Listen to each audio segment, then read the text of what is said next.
Para conversar mais sobre os assuntos envolvendo o Talibã, convidamos Alexandre Danieli. Ele é ex-fuzileiro naval e atuou no Afeganistão pelos Estados Unidos contra o Talibã. Alexandre, ótima noite para você. Obrigada por ter aceitado o nosso convite para essa entrevista.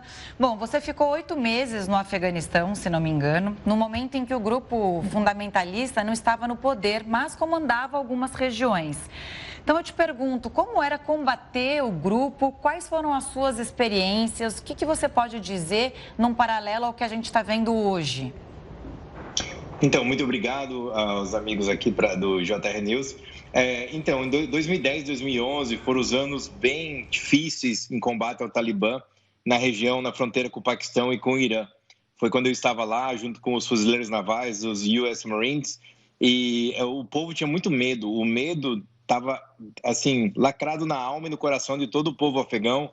É um povo muito fraco, frágil, pobre, sem cultura, sem conhecimento. E era muito difícil explicar para eles que se a gente treinasse a polícia, o exército deles mesmo, poderia ficar melhor. O que nos pegou de surpresa foi que mais de 300 mil soldados que a gente treinou no Afeganistão simplesmente se entregaram em fator de dias, né? Mas o meu medo é que o Talibã, ele, pelo que a gente viu morando lá, ele gostava de botar muito medo das pessoas. Quando alguém cometia os pecados contra a Sharia, que é a regra de leis deles, eles colocavam na praça pública e começavam a cortar um membro do corpo da pessoa por dia. Eles não deixavam a pessoa morrer, estancavam o sangue, tiravam um braço, tiravam uma perna, tiravam um nariz, um ouvido. A pessoa demorava 7 a 8 dias para falecer em praça pública. Então, por isso que essas imagens, para mim, que fiquei lá 8 meses, não é chocante, porque eles provavelmente preferem morrer pendurado numa asa de avião, numa roda de avião, do que ser morto dessa forma de tortura que o Talibã não esconde que eles fazem e eles acreditam. Eles são fundamentalistas fanáticos islâmicos, estão aí para trazer o terror de volta ao mundo. Alexandre, você falou nessa questão do medo.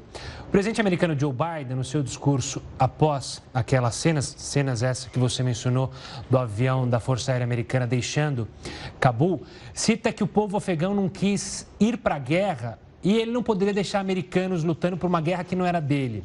Você citou um medo. Há também uma falta, você percebeu essa falta de unidade do povo afegão? Ou seja, não havia uma esperança em algum político ou em políticos da região, a dificuldade entre povos muito distintos, tribais. Esse foi um grande fator para você acreditar deles justamente não irem à guerra contra o Talibã? Exatamente. Como é um povo tribal, a gente tinha dificuldade de explicar as fronteiras geográficas para o povo do Afeganistão. Eles não entendiam os estados, cidades, países. Para eles, como são povos tribais, é tudo via etnia. Eu me senti como se eu tivesse me recolocado para um filme da época de Jesus Cristo, quando eu fui para o interior, para essa área gigantesca que era o centro de treinamento dos terroristas. E eles não reconhecem isso. Então, para eles é difícil lutar por uma bandeira, lutar por um país que às vezes eles não conhecem, não acreditam.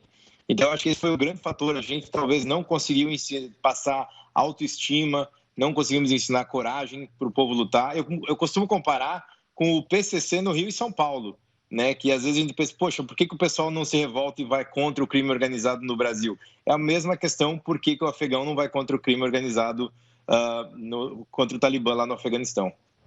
Alexandre, hoje o porta-voz disse que não haverá democracia no país, ou seja, o povo não vai poder escolher o seu governante, né?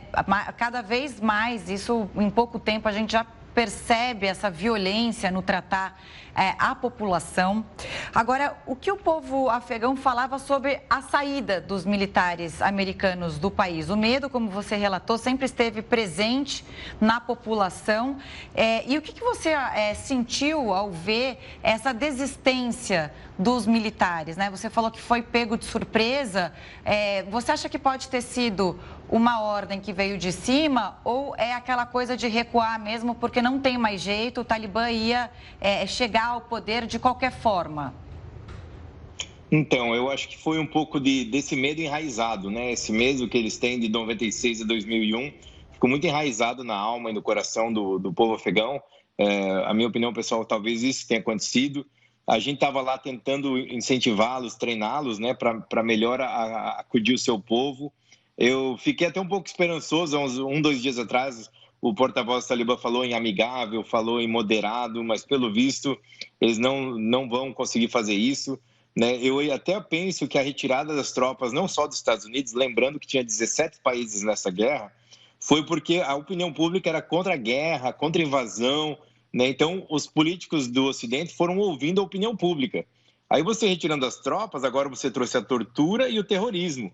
Então é difícil você conseguir que todo mundo fique contente, porque sem a invasão militar, sem o apoio militar, vai existir esse extremismo. E não é só no Afeganistão, tem na Síria, no Iêmen, tem vários países na região que deveria ter sim um tipo de apoio militar da ONU, da OTAN, do mundo inteiro, para que isso não aconteça, porque agora vocês se preparem, os vídeos que vai vir de agora em diante vão ser cada vez pior, mais maltratos. O Talibã sobrevive com a venda do ópio para a heroína e a venda de mulheres no mercado negro. E isso vai agora acontecer mais do que nunca. Alexandre, você cita o poderio e o medo que o Talibã provocava nas pessoas. Qual é o tamanho da sua preocupação com as armas que foram deixadas justamente para o treinamento militar do povo afegão, mas que, consequentemente, esse arsenal vai parar na mão desses radicais? Então, a preocupação não é tão grande porque eles não sabem, às vezes, manusear as armas, o equipamento, né? A gente não deixou um equipamento, assim, com muita tecnologia, a munição vai acabar. É claro, preocupa, mas a gente tem vários grupos militares, como aí Navy SEALs, Boinas Verdes, que fazem missões que ninguém fica sabendo. Isso não é a preocupação maior. A preocupação maior é como eles vão agir com a população, os 50 milhões de habitantes na região do Afeganistão. Porque Cabul talvez seja bonitinho, seja o lugar menos pior, porque é uma cidade grande, moderna, tem várias mídias, várias câmeras, mas o meu medo maior é com o resto do país, onde poucas câmeras vão chegar, poucas ajudas vão chegar e eu acho que vai complicar. Eu acho que os grupos terroristas, fundamentalistas já estão usando redes sociais, melhoraram tecnologicamente para fazer mais recrutamento e eu acho que esses 5 a 10 anos que nós tivemos pouquíssimos atentados de fundamentalistas islâmicos na Europa, América do Norte, talvez voltem e voltem mais fortes. Alexandre, a maior ironia é que os Estados Unidos passaram anos treinando, como você mesmo disse, o exército e a polícia afegã, para justamente não acontecer o que a gente está vendo nos últimos dias.